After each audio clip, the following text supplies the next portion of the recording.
അടുത്ത ആസിഡ്സിന്റെ chemical properties. Acid മറ്റുള്ള കോമ്പൗണ്ട്സുമായിട്ട് എങ്ങനെ റിയാക്ട് ചെയ്യുന്നു അതൊക്കെ നമുക്ക് നോക്കാം. ആദ്യമായിട്ട് reaction of acids with metals. Acids മെറ്റൽസുമായിട്ട് എങ്ങനെ റിയാക്ട് ചെയ്യുന്നു? റിയാക്ഷൻ വിത്ത് മെറ്റൽസുമായിട്ട് എങ്ങനെ റിയാക്ട് ചെയ്യുന്നു? ഒരു ആസിഡ് മെറ്റലുമായിട്ട് റിയാക്ട് ചെയ്യുമ്പോൾ കറസ്പോണ്ടിങ് മെറ്റൽ സോൾട്ട് ഫോം ചെയ്യും, ഹൈഡ്രജൻ ഗ്യാസ് ലിബറേറ്റ് ചെയ്യും. നമുക്ക് മെഗ്നീഷ്യത്തിന്റെ റിയാക്ഷൻ നോക്കാം. മെഗ്നീഷ്യം ഹൈഡ്രോക്ലോറിക് ആസിഡുമായിട്ട് റിയാക്ട് ചെയ്യുമ്പോൾ magnesium plus 2HCl gives magnesium chloride. ഇതാണ് നമ്മുടെ metal salt and hydrogen gas is liberated. Hydrogen gas evolve ചെയ്യും. അതുപോലെ സിങ്ക് ഹൈഡ്രോക്ലോറിക് ആസിഡുമായിട്ട് റിയാക്ട് ചെയ്യുമ്പോൾ zinc plus hydrochloric acid gives zinc chloride. ഇതാണ് നമ്മുടെ metal salt plus hydrogen gas liberate ചെയ്യും. Zinc hydrochloric ആസിഡുമായിട്ട് റിയാക്ട് ചെയ്യുമ്പോൾ സിങ്ക് ക്ലോറൈഡ് ഫോം ചെയ്യുന്നു, ഹൈഡ്രജൻ ഗ്യാസ് ഇവോൾവ് ചെയ്യുന്നു. അടുത്ത അയൺ ഹൈഡ്രോക്ലോറിക് ആസിഡ് സൾഫ്യൂറിക് ആസിഡുമായിട്ടുള്ള റിയാക്ഷൻ നോക്കാം. അയൺ സൾഫ്യൂറിക് ആസിഡുമായിട്ട് റിയാക്ട് ചെയ്യുമ്പോൾ അയൺ സൾഫേറ്റ് FeSO4 ഫോം ചെയ്യുന്നു. ഇതാണ് നമ്മുടെ salt plus hydrogen gas liberate ചെയ്യുന്നു. അപ്പോൾ ഒരു ആസിഡ് മെറ്റലുമായിട്ട് റിയാക്ട് ചെയ്യുമ്പോൾ കറസ്പോണ്ടിങ് മെറ്റൽ സോൾട്ട് ഫോം ചെയ്യും, ഹൈഡ്രജൻ ഗ്യാസ് ലിബറേറ്റ് ചെയ്യും. ഇതാണ് ആസിഡുമായിട്ടുള്ള മെറ്റൽസിന്റെ റിയാക്ഷൻ, അല്ലെങ്കിൽ ആസിഡ് മെറ്റലുമായിട്ട് റിയാക്ട് ചെയ്യുമ്പോൾ ഫോം ചെയ്യുന്നു. അടുത്ത ഒരു ആസിഡ് ബേസുമായിട്ട് റിയാക്ട് ചെയ്യുമ്പോൾ എന്ത് സംഭവിക്കും എന്ന് നോക്കാം. റിയാക്ഷൻ വിത്ത് ബേസസ്, അതാണ് രണ്ടാമത്തത്. Reaction with bases. ഒരു ആസിഡ് ബേസുമായിട്ട് റിയാക്ട് ചെയ്യുമ്പോൾ എന്ത് സംഭവിക്കും? ഒരു ആസിഡ് ബേസുമായിട്ട് റിയാക്ട് ചെയ്യുമ്പോൾ അവിടെ സോൾട്ട് ഫോം ചെയ്യും. അവിടെ ആക്ച്വലി ഒരു ന്യൂട്രലൈസേഷൻ റിയാക്ഷൻ ആണ് നടക്കുന്നത്. അവിടെ ഒരു സോൾട്ട് ഫോം ചെയ്യും, അതിനോടൊപ്പം വാട്ടറും ഫോം ചെയ്യും. ഞാൻ നേരത്തെ പറഞ്ഞതാണ്, ഒരു മോണോ ബേസിക് ആസിഡ് റിയാക്ട് ചെയ്യുമ്പോൾ നമുക്ക് ഒരു നോർമൽ സോൾട്ട് മാത്രമാണ് ഫോം ചെയ്യുന്നത്. എന്നാൽ ഡൈബേസിക് ആസിഡോ ട്രൈബേസിക് ആസിഡോ ഒക്കെ ഫോം ചെയ്യുമ്പോൾ നമുക്ക് 2 സോൾട്ട്സ് അല്ലെങ്കിൽ 3 സോൾട്ട്സ് ഒക്കെ ഫോം ചെയ്യും. നമുക്കിപ്പോൾ ഇവിടെ മോണോ ബേസിക് ആസിഡ്സിനെ കുറിച്ച് മാത്രമാണ് നമ്മൾ ഡിസ്കസ് ചെയ്യുന്നത്. നമ്മളിവിടെ എടുക്കുന്ന ബേസ് സോഡിയം ഹൈഡ്രോക്സൈഡ് ആണ്. സോഡിയം ഹൈഡ്രോക്സൈഡ് ഹൈഡ്രോക്ലോറിക് ആസിഡുമായിട്ട് റിയാക്ട് ചെയ്യുന്നു. സോഡിയം ഹൈഡ്രോക്സൈഡ് ഹൈഡ്രോക്ലോറിക് ആസിഡുമായിട്ട് റിയാക്ട് ചെയ്യുന്നു. റിയാക്ട് ചെയ്ത് കഴിയുമ്പോൾ ഇവിടെ sodium chloride NaCl plus H2O form ചെയ്യുന്നു. ഇത് ഒരു സോൾട്ടാണ്, ഇത് വാട്ടറാണ്, വിച്ച് ഈസ് ന്യൂട്രൽ. അതുകൊണ്ട് നമ്മൾ ഈ റിയാക്ഷനെ ന്യൂട്രലൈസേഷൻ റിയാക്ഷൻ എന്നും പറയാറുണ്ട്. നമുക്കിനി ഈ സോഡിയം ഹൈഡ്രോക്സൈഡ് നൈട്രിക് ആസിഡുമായിട്ട് റിയാക്ട് ചെയ്യുമ്പോൾ HNO3 നൈട്രിക് ആസിഡുമായിട്ട് റിയാക്ട് ചെയ്യുമ്പോൾ എന്ത് സംഭവിക്കുന്നു നോക്കാം. സോഡിയം ഹൈഡ്രോക്സൈഡ് നൈട്രിക് ആസിഡുമായിട്ട് റിയാക്ട് ചെയ്യുമ്പോൾ സോഡിയം നൈട്രേറ്റ്, അതാണ് നമ്മുടെ സോൾട്ട്, പ്ലസ് H2O ഫോം ചെയ്യുന്നു. ഇവിടെയും ന്യൂട്രലൈസേഷൻ റിയാക്ഷൻ ആണ് സംഭവിക്കുന്നത്. മാത്രമല്ല നമ്മളിവിടെ ശ്രദ്ധിച്ചാൽ നമുക്ക് മനസ്സിലാകും, ഇവിടെ സോഡിയം ഹൈഡ്രോക്സൈഡിന്റെ കേസിൽ അത് സൊല്യൂഷനിൽ sodium ion Na+ ion and OH- ions ആയിട്ടാണ് എക്സിസ്റ്റ് ചെയ്യുന്നത്. HCl എക്സിസ്റ്റ് ചെയ്യുന്നത് H+ അയോണും Cl- അയോൺസുമായിട്ടാണ് എക്സിസ്റ്റ് ചെയ്യുന്നത്. അതിന്റെ എക്സ്ചേഞ്ച് ആണ് ഇവിടെ നടക്കുന്നത്. Na അങ്ങോട്ട് പോകുന്നു, H ഇങ്ങോട്ട് വരുന്നു. സൊല്യൂഷനിൽ NaOH എക്സിസ്റ്റ് ചെയ്യുന്നത് Na+ ആൻഡ് OH- ആണ്. അത് HCl-ലുമായി റിയാക്ട് ചെയ്യുന്നു. HCl എന്ന് പറയുന്നത് H പ്ലസും Cl മൈനസും. അപ്പോൾ എന്ത് സംഭവിക്കുന്നു? ഈ Cl ഇങ്ങോട്ട് പോകുന്നു, NaCl, OH ഇങ്ങോട്ട് പോകുന്നു, H2O. അങ്ങനെയാണ് നമുക്ക് NaCl പ്ലസ് വാട്ടർ ഫോം ചെയ്യുന്നത്. എന്ന് പറഞ്ഞാൽ ഇവിടെ കാറ്റയോൺസിന്റെ അല്ലെങ്കിൽ ആനയോൺസിന്റെ എക്സ്ചേഞ്ച് നടക്കുന്നു. Exchange of either cations or anions. ഇവിടെ സോഡിയം ഹൈഡ്രോക്സൈഡ് നൈട്രിക് ആസിഡുമായിട്ട് റിയാക്ട് ചെയ്യുമ്പോഴും അത് തന്നെയാണ് സംഭവിക്കുന്നത്. നേരത്തെ പറഞ്ഞതുപോലെ NaOH എന്ന് പറഞ്ഞാൽ Na plus OH minus plus nitric acid HNO3 എന്ന് പറഞ്ഞാൽ H plus NO3 minus.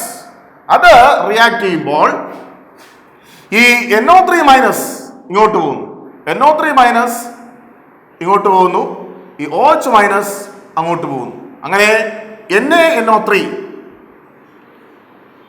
Plus H2O form ചെയ്യുന്നു. അപ്പൊ ഇവിടെ കാറ്റയോൺസിന്റെ അല്ലെങ്കിൽ ആനയോൺസിന്റെ എക്സ്ചേഞ്ച് നടക്കുന്നു. Exchange of either cations or anions ആണ് ഇവിടെ നടക്കുന്നത്.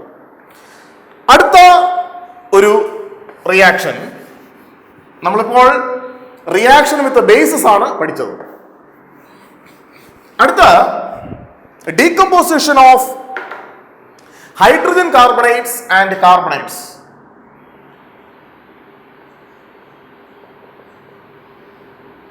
Decomposition of hydrogen carbonates and carbonates. അതാണ് പഠിക്കേണ്ടത്. നമ്മൾ ആദ്യമായിട്ട് ഒരു കാർബണേറ്റ് കൺസിഡർ ചെയ്യുന്നു, നോർമൽ കാർബണേറ്റ്, കാൽഷ്യം കാർബണേറ്റ്.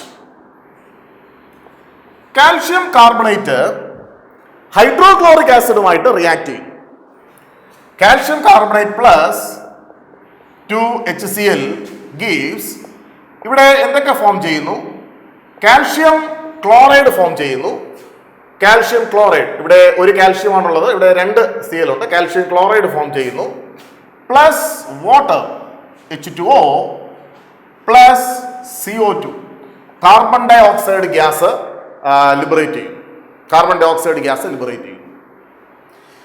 ഇത് നമുക്ക് ഇത് കാൽഷ്യം കാർബണേറ്റ് ഹൈഡ്രോക്ലോറിക് ആസിഡുമായിട്ട് റിയാക്ട് ചെയ്തപ്പോൾ, ഇനി കാൽഷ്യം ബൈകാർബണേറ്റ് അല്ലെങ്കിൽ കാൽഷ്യം ഹൈഡ്രജൻ കാർബണേറ്റ് റിയാക്ട് ചെയ്യുമ്പോൾ എന്ത് പറ്റും നോക്കാം. Calcium hydrogen carbonate HCO3 twice. Calcium hydrogen carbonate HCl-യുമായി റിയാക്ട് ചെയ്യുന്നു, ഹൈഡ്രോക്ലോറിക് ആസിഡുമായിട്ട് റിയാക്ട് ചെയ്യുമ്പോൾ നമുക്ക് നേരത്തെ കിട്ടിയതുപോലെ കാൽഷ്യം ക്ലോറൈഡ് കിട്ടുന്നു പ്ലസ് വാട്ടർ കിട്ടുന്നു പ്ലസ് ഇവിടെ ഓക്സിജൻ ഗ്യാസ് ആണ് ലിബറേറ്റ് ചെയ്യുന്നത്. നമുക്ക് ഈ ഇക്വേഷൻസ് എഴുതുമ്പോൾ ഞാൻ നേരത്തെ പറഞ്ഞതുപോലെ ഇക്വേഷൻ ബാലൻസ്ഡ് ആണോ എന്ന് ഓരോ സ്റ്റെപ്പിലും ചെക്ക് ചെയ്യണം. കാൽഷ്യം ഇവിടെ ലെഫ്റ്റ് സൈഡിൽ ഒരാറ്റമാണുള്ളത്, റൈറ്റ് സൈഡിലും ഒരാറ്റമാണുള്ളത്. കാർബൺ ലെഫ്റ്റ് സൈഡിൽ ഒരാറ്റമാണുള്ളത്, റൈറ്റ് സൈഡിലും ഒരാറ്റമാണുള്ളത്. ഓക്സിജൻ ലെഫ്റ്റ് സൈഡിൽ 3 ആറ്റംസ് ഉണ്ട്, ലെഫ്റ്റ് സൈഡിലും ഇവിടെ ഒന്ന് ഇവിടെ ഉണ്ട്, 3 ആറ്റംസ് ആണുള്ളത്. ഹൈഡ്രജൻ ഇവിടെ 2 ആറ്റംസ് ഉണ്ട്, 2H 2 hydrogen, H2 2 hydrogen. Cl 2 ഉണ്ട്, 2HCl, അല്ല ക്ലോറിന്റെ 2 എണ്ണം ഉണ്ട്, ഇവിടെ Cl2. ഇക്വേഷൻ ബാലൻസ്ഡ് ആണ്. ഇവിടെ കാൽഷ്യത്തിന്റെ ഒരാറ്റം, റൈറ്റ് ഹാൻഡ് സൈഡിൽ കാൽഷ്യത്തിന്റെ ഒരാറ്റം, എന്നാൽ HCO3 ട്വൈസ് ആണ്. അപ്പോൾ ഹൈഡ്രജന്റെ 2 എണ്ണം ഉണ്ട്, പിന്നെ ഇവിടെ ഒരു ഹൈഡ്രജൻ ഉണ്ട്, ഇവിടെ 2 ഹൈഡ്രജൻ ഉണ്ട്. ഇവിടെ വി ഹാവ് 2 ഹൈഡ്രജൻ, ഇവിടെയും വി ഹാവ് 2 ഹൈഡ്രജൻ. അപ്പോൾ we have 4 hydrogen atoms on the left side. എന്നാൽ റൈറ്റ് സൈഡിലോ, റൈറ്റ് സൈഡിലും നമുക്ക് 4 ഹൈഡ്രജൻ ആറ്റംസ് ഉണ്ട്. അതുപോലെ കാർബൺ ഇവിടെ ലെഫ്റ്റ് സൈഡിൽ 2 കാർബൺ ആറ്റംസ് ആണുള്ളത്. നമുക്ക് റൈറ്റ് സൈഡിൽ കാർബൺ ആറ്റം എഴുതിയിട്ടില്ല, 2CO2, അവിടെ 2 കാർബൺ ആറ്റം. ഇവിടെ റൈറ്റ് സൈഡിൽ സോറി, ഇവിടെ നമുക്ക് 6 ഓക്സിജൻ ആറ്റംസ് ആണുള്ളത്. 6 into O. ഇവിടെയോ 2 times O, 2, 2 into O2, 4. അവിടെയും 6. ഓക്കെ. അതുപോലെ ക്ലോറിൻ, നമുക്കിവിടെ 2 ക്ലോറിൻ ആണുള്ളത്. 2 into HCl. ഇവിടെയും Cl2, 2. അപ്പോൾ ഞാൻ നേരത്തെ ഇവിടെ കാർബൺ ഡൈ ഓക്സൈഡ് O2, അതൊരു റൈറ്റിംഗ് മിസ്റ്റേക്ക് ആണ്. എന്നാൽ ഇക്വേഷൻ ബാലൻസ്ഡ് ആണോ എന്ന് ചെക്ക് ചെയ്തപ്പോഴാണ് നമുക്കത് പെട്ടെന്ന് ഡിറ്റക്ട് ചെയ്യാൻ പറ്റുന്നത്. ഇക്വേഷൻ ബാലൻസ്ഡ് അല്ലെങ്കിൽ ഇക്വേഷൻ ബാലൻസ് ചെയ്യണം. നമ്മൾ മുൻപുള്ള ക്ലാസ്സുകളിൽ നമ്മൾ ഇക്വേഷൻ ബാലൻസ് ചെയ്യാൻ പഠിച്ചിട്ടുണ്ട്. അത് കൃത്യമായിട്ട് മനസ്സിലാക്കുക, എങ്കിൽ മാത്രമേ നമുക്ക് ഇങ്ങനെയുള്ള ഇക്വേഷൻസ് ബാലൻസ് ചെയ്യാൻ സാധിക്കുകയുള്ളൂ. അപ്പോൾ ഇനി 4ാമത്തെ reaction.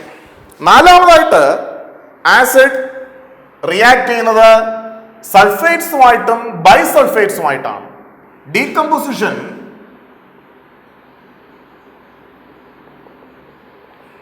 Of sulphates and bisulphates. Sulphates and bisulphates. നമുക്ക് ആദ്യമായിട്ട് കാൽഷ്യം സൾഫേറ്റ് നോക്കാം. CaSO3, calcium sulphate. Calcium sulphate sulphuric ആസിഡുമായിട്ട് റിയാക്ട് ചെയ്യുന്നു. റിയാക്ട് ചെയ്യുമ്പോൾ എന്തൊക്കെ ഫോം ചെയ്യും? കാൽഷ്യം ക്ലോറൈഡ് ഫോം ചെയ്യും. CaCl2, കാൽഷ്യം ക്ലോറൈഡ് ഫോം ചെയ്യും. Plus water, H2O, water form ചെയ്യും. And sulphur dioxide gas is produced. Sulphur dioxide gas liberate ചെയ്യും.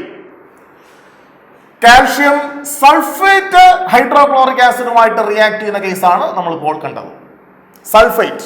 ഇനി അടുത്ത് ബൈസൾഫേറ്റിന്റെ കാര്യം നോക്കാം. Sodium bisulphate, NaHSO3, sodium bisulphate. അത് HCl-മായി റിയാക്ട് ചെയ്യുമ്പോൾ നമുക്ക് എന്ത് കിട്ടും? സോഡിയം ക്ലോറൈഡ് കിട്ടും. NaCl plus H2O plus sulphur dioxide gas is liberated.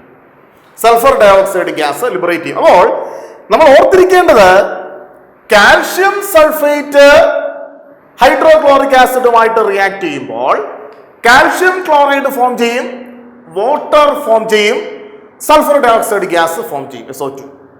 അതുപോലെ സോഡിയം ബൈകാർബണേറ്റ് ആസിഡുമായിട്ട് റിയാക്ട് ചെയ്യുമ്പോൾ, ഹൈഡ്രോക്ലോറിക് ആസിഡുമായിട്ട് റിയാക്ട് ചെയ്യുമ്പോൾ സോഡിയം ക്ലോറൈഡ് ഫോം ചെയ്യുന്നു, വാട്ടർ ഫോം ചെയ്യുന്നു, സൾഫർ ഡയോക്സൈഡ് ഫോം ചെയ്യുന്നു. അപ്പൊ പ്രോഡക്ട്സ് നമ്മൾ ഓർത്തിരിക്കുക. കാൽഷ്യം കാർബണേറ്റ് ആണെങ്കിൽ, കാൽഷ്യം സൾഫേറ്റ് ആണെങ്കിൽ കാൽഷ്യം ക്ലോറൈഡും വാട്ടറും സൾഫർ ഡയോക്സൈഡും. ഇനി സോഡിയം സൾഫേറ്റ് ആണെങ്കിൽ സോഡിയം ക്ലോറൈഡും വാട്ടറും സൾഫർ ഡയോക്സൈഡ് ഗ്യാസും. ഇനി ചില കേസിൽ നമുക്ക് ഇക്വേഷനെ ബാലൻസ് ചെയ്യേണ്ടതായിട്ട് വരും. അങ്ങനെയുള്ള കേസിൽ നമ്മൾ ഇക്വേഷനെ ബാലൻസ് ചെയ്യുക. ഇപ്പോൾ ഈ കേസ് ഇക്വേഷൻ ബാലൻസ്ഡ് ആണ്, എന്നാൽ ബാലൻസ്ഡ് അല്ലാത്ത കേസ് ഉണ്ടെങ്കിൽ നമ്മൾ ബാലൻസ് ചെയ്യുക. ഓക്കെ.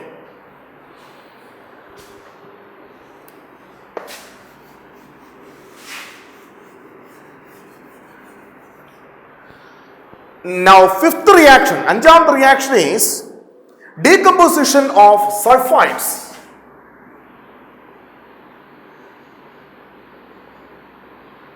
Decomposition of sulfides. സൾഫൈഡ്സുമായിട്ട് എങ്ങനെ റിയാക്ട് ചെയ്യുന്നു? നമുക്ക് ആദ്യത്തെ ഒരു എക്സാമ്പിൾ ആയിട്ട് സിങ്ക് സൾഫൈഡ് എടുക്കാം. ZnS, zinc sulphide.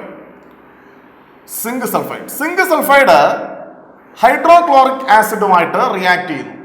റിയാക്ട് ചെയ്യുമ്പോൾ സിങ്ക് ക്ലോറൈഡും ഹൈഡ്രജൻ സൾഫൈഡ് ഗ്യാസും ഫോം ചെയ്യും. Zinc chloride ZnCl2 plus hydrogen sulphide gas liberate ചെയ്യും.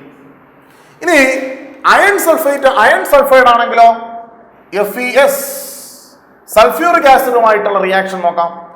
സൾഫ്യൂറിക് ആസിഡുമായി റിയാക്ട് ചെയ്യുമ്പോൾ H2SO4 റിയാക്ട് ചെയ്യുമ്പോൾ FeSO4 പ്ലസ് അയണിന്റെ സൾഫേറ്റ് ഫോം ചെയ്യുന്നു. FeSO4 plus H2S gas. Hydrogen sulphide gas is liberated.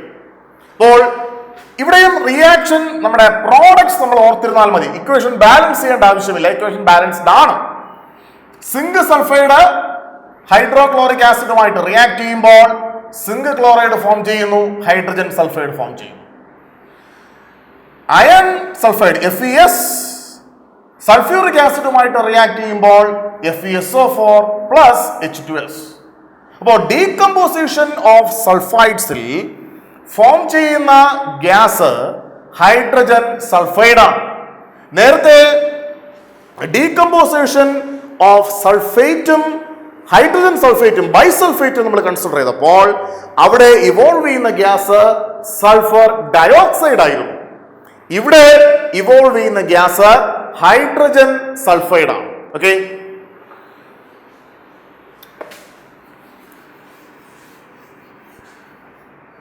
അടുത്ത മറ്റൊരു reaction with chlorides and nitrates. Reaction with chlorides and nitrates. ക്ലോറൈഡ്സും നൈട്രേറ്റ്സും ആയിട്ടുള്ള റിയാക്ഷൻ. നമുക്ക് ആദ്യം ബാരിയം ക്ലോറൈഡ് എങ്ങനെയാണെന്ന് നോക്കാം. ബാരിയം ക്ലോറൈഡ് സൾഫ്യൂറിക് ആസിഡുമായിട്ട് റിയാക്ട് ചെയ്യുന്നു. ബാരിയം ക്ലോറൈഡ് സൾഫ്യൂറിക് ആസിഡുമായിട്ട് റിയാക്ട് ചെയ്യുമ്പോൾ ഹൈഡ്രോക്ലോറിക് ആസിഡ് ഫോം ചെയ്യും, HCl ഫോം ചെയ്യും, പ്ലസ് ബാരിയം സൾഫേറ്റ് പ്രസിപ്പിറ്റേറ്റ് ആയിട്ട് ഫോം ചെയ്യും. Sulphuric acid HCl plus a precipitate barium sulphate. Lead nitrate PbNO3 twice.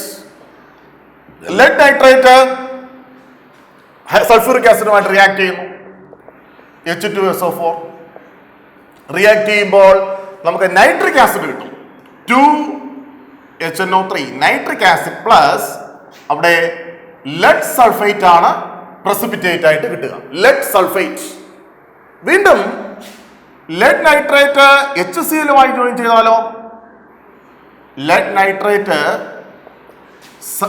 Hydrochloric ആസിഡുമായിട്ട് react ചെയ്യുമ്പോൾ നമുക്കവിടെ നൈട്രിക് ആസിഡ് കിട്ടും, plus lead chloride PbCl2 lead chloride ആണ് precipitate ആയിട്ട് കിട്ടുക. അപ്പോൾ ബാരിയം ക്ലോറൈഡ് സൾഫ്യൂറിക് ആസിഡുമായിട്ട് റിയാക്ട് ചെയ്യുമ്പോൾ ബാരിയം സൾഫേറ്റ് കിട്ടുന്നു. സൾഫ്യൂറിക് ആസിഡുമായിട്ട് റിയാക്ട് ചെയ്യുമ്പോൾ sulphate, barium sulphate. Lead sulphuric ആസിഡുമായിട്ട് റിയാക്ട് ചെയ്യുന്നു, ലെഡ് നൈട്രേറ്റ് സൾഫ്യൂറിക് ആസിഡുമായിട്ട് റിയാക്ട് ചെയ്യുമ്പോൾ ലെഡ് സൾഫേറ്റ്. എന്നാൽ അതേ ലെഡ് നൈട്രേറ്റ് ഹൈഡ്രോക്ലോറിക് ആസിഡുമായിട്ട് റിയാക്ട് ചെയ്യുമ്പോൾ ലെഡ് ക്ലോറൈഡ് ആണ് നമുക്ക് ഇവിടെ ഫോം ചെയ്യുന്നത്, ലെഡ് ക്ലോറൈഡ്.